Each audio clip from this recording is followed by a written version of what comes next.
A journey very few could have imagined even days ago.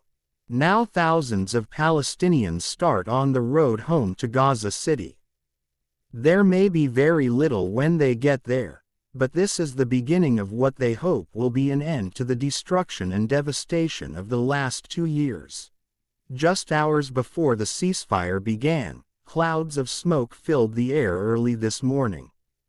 Israel kept bombing before it came into effect, but the smoke must now clear. The clock ticking on each step of this first phase.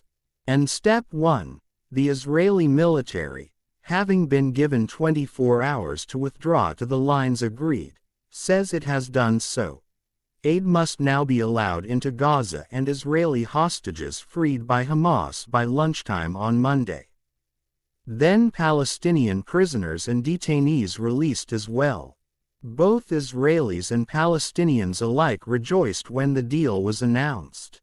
But in Gaza much earlier today, some of the 2 million people displaced have to now see it to believe it.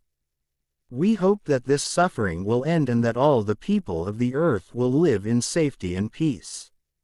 Everyone who has lived around us, near us, and far from us, and that no people will go through what we have gone through.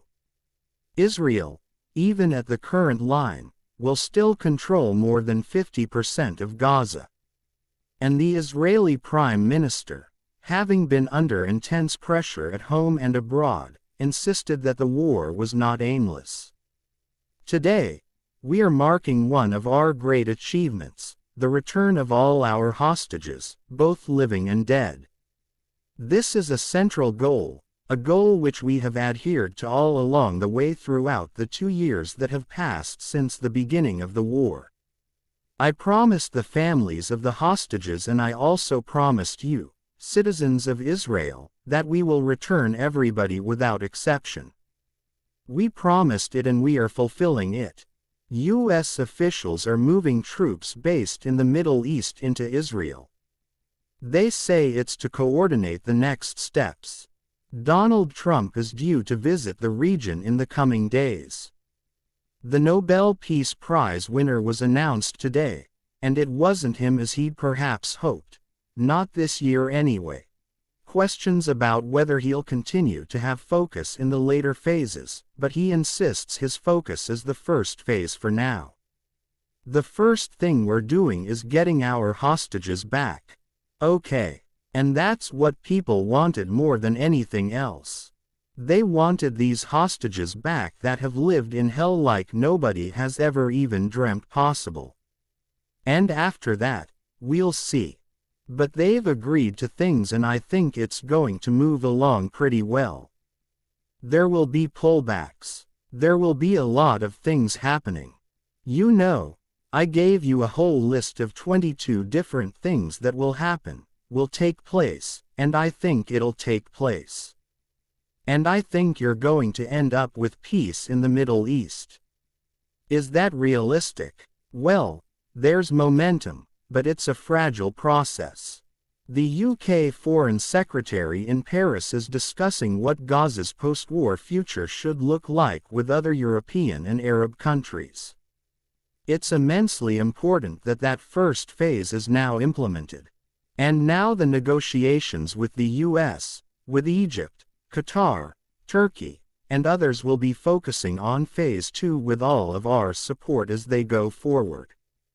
This morning in Hostages Square, worshippers held prayers. There are so many unanswered questions about the path ahead, if and how Hamas will disarm, how to rebuild Gaza, and how to rebuild trust. Joining me now is Barbara Leaf, the former Assistant Secretary of State under the Biden administration. Thank you very much for joining us. Can we talk about the challenges now in terms of making sure that Stage 1 works? Like, how do you monitor whether Hamas are doing what they said they would do and whether the Israeli troops are in the right place? Well, this is going to be a really difficult piece of it. We saw before, when there were efforts to open up the aperture to push in humanitarian assistance, that things bogged down very quickly. One of the things that occurred rapidly was looting of trucks so that food and other vital items never got to the intended public. That's going to be a big part of this because there's no security force on the other side. There's no law and order on the other side. So, that's going to be very difficult. And part of the task will be to get international NGOs, the UN perhaps. I'm wondering if they're actually thinking of bringing in UNRWA again. It's not quite clear from the agreement, but you need a network of workers who can help distribute food in the first place, which is going to help alleviate not just suffering, but bring down the whole temperature of things. Yes, I mean, how do you deal with this apparent contradiction of the fact that Hamas are told they have to be removed from the situation and disarm whilst also being de facto in charge of security and ensuring security in the situation? I mean, are they effectively left in place? For more than a year, they have not controlled things. We should be very clear on that point. It has been a state of uncontrolled anarchy in the Gaza Strip for more than a year. So just asserting law and order will be one of the really key tasks because it will also go to the ability of people to get food. And at what point do you think we see an international force go into Gaza? Well, we don't have any indications yet. The administration and other foreign officials have been mum on that point. I have no doubt that there is a lot of work being done very rapidly in capitals, but it's quite a thing to do. And you've got to sync up the mission of such a force with the IDF so that there's not just a handoff but an understanding of who's doing what. In the first instance, you really need just local policing, law and order. There are Palestinian Authority security forces who have not worked in years but who were there in the Strip who could be called back to work. Does that mean acknowledging that there are security forces as in police in Gaza who are not Hamas? Yes, and it's always been the case that there were police and others who worked in the civil administration of the de facto authority, as everybody called it, Hamas, who were not there so much for ideological purposes but to have a paycheck. There is language in the 20 points that speaks to this issue of how Hamas members or fighters can either lay down their arms or pledge their commitment to nonviolence. So there is a process for whether they're de facto authority police or others to essentially say, I'm not with that group anymore, and I'm going to help put things back together. So let's talk about getting to stage 2. What is the administration's role now in getting on to this next phase of the talks and making sure this is not just a ceasefire and hostage handover? We've seen that there are several hundred U.S. military members coming to Israel to help do a sort of civil fusion cell of some kind. They're not going to go into Gaza, but they're going to help in the first stages of coordination. Coordination is acutely difficult going from outside into the Strip with virtually no network to work against. So there will be a flood of people going in, UN and international NGOs, and the U.S. military members will be outside helping to put all of the pieces together between the international side, the Israelis, and other member governments. The U.S. is going to have to continue to play a leading role in corralling things together, deconfliction, not in a military sense but in a logistical one, and then we'll see who gets made pointman. We have every reason to think that Tony Blair is going to have a key operational role, and one of his first tasks is to get member governments to put together constabulary or other security elements. He's also got to begin to consult, if he hasn't already, with Palestinians in Gaza who can be part of this governance and security structure.